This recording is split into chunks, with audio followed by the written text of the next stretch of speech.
Hi everyone, it's me again. Andito ako ngayon sa labas. Re-release lang. Kasi it's too sad sa loob ng bahay. And like I told you last time sa video ko, my mom passed away November 7. 9:32 in the morning Philippine time and 10:32 Virginia time. So parang bang bagyo, parang pag inabutan ka ng bagyo parang sunod-sunod ba. My daughter passed away last year, April 17, 2023, and now it's like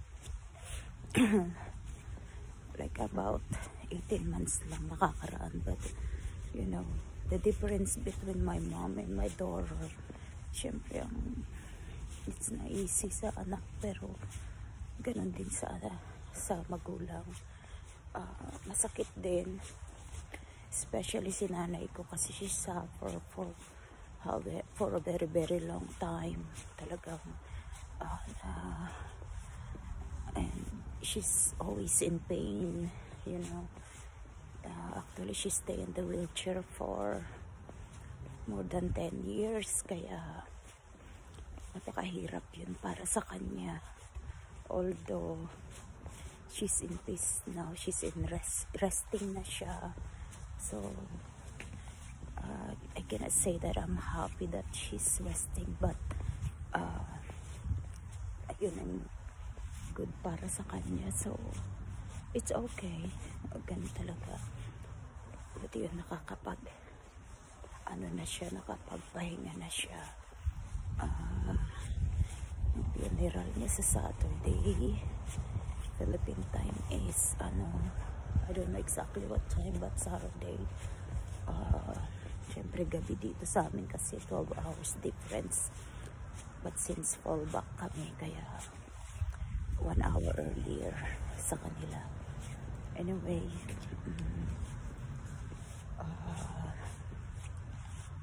ganun talaga siguro ang buhay. Naglalakad-lakad ako para makapag-unwind ako dito sa labas, kasi maganda rin dito sa labas eh. Hindi ako nagtrabaho ngayon, tsaka tomorrow, but Friday and Saturday I have to work.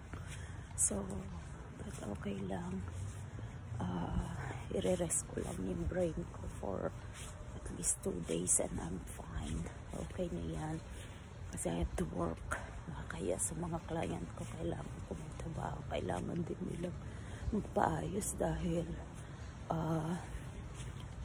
syempre kailangan nila naka-schedule yun, meaning may mga mayroon silang mga kung ano-ano, whatever na pinaghahandaan. So hindi tayo pwedeng mag-cancel ng trabaho. So anyway, I'm so happy. Kausap ko ng mga kapatid ko this morning na everything is set up, nakaayos si nanay, maganda yung pinaglalagay na yung funeral home sa Loyola Marikina. So kung may nakapanood nito na kailangan namin nanay, you are very much welcome to visit para masaya natin siya. Kaya nakauwi kasi hindi ko kaya magbiyahe kasi may anxiety na hindi ko control. So hirapan lang ako, plus I'm not ready to see her na gano'n. So it's okay. Nalampasan ko naman kasi yung anak ko, hindi ko rin nakita, so I think it's okay. Para bang kakayanin ko na rin, basta mabigyan ko lang siya ng may ayos lang siya, may ayos namin siya, lahat namin kami sa sa last ano sa mundo. So okay na ako. Hindi na ako konsensya kasi ganun talaga eh. At saka financial issue, kailangan din namin yung lahat, although prepared naman ako lahat sa kailangan ng nanay ko, magkasakit, lahat. I always set aside something for her to make sure na malalagay siya sa maayos. But I'm so happy na pwede siya doon sa place ni tatay ko because it's been a while. So, pwede ng another body lagay doon. So, it's less na yon sa gastos namin. So, it's good. So, tsaka ngayon, ang pera is nothing. If something happen, very important talaga yung nagawa mo yung part mo habang andyan pa yung tao, habang nabuhay pa sila. So far, okay naman. Tsaka, masaya sila doon kahit pa paano.